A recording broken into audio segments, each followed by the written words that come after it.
Hello বন্ধুরা, এই যে আমরা ডিনার করে নিচ্ছি। দেখতে পাচ্ছ, আজকে আমরা বাইরে ডিনার করছি, তার জন্য তোমাদের সঙ্গে শেয়ার করলাম। এইদিকে খেলা চলছে আর আমার তিনজন একসঙ্গে বসে গেলাম। এই যে ধোসা আর যে চাটনি, আর এখানে কী বলে এটা, এটা কী রে বাবা, চাটনিটা কিসের তো বলতেই পারছে না কি চাটনি। যাই হোক, এই চাটনিটাকে দিয়ে আর এই যে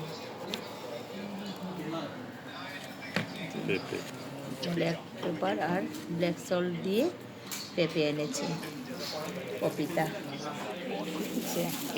আর এখানে ইডলি আছে না, ইডলি, এই যে ইডলি দিয়ে আর ধোসা দিয়ে আজকে আমরা ডিনার করব। ডিনারের জন্য সব কিছু রেডি হয়ে গেছে। আর এই যে মালভোগ কলা এনেছে। আর কি লাগে বলো ডিনারে? এই হয়েছে আমাদের খাওয়া দাওয়া। ঠিক আছে, তাহলে এখানটা রেখে দিলাম। Bye bye.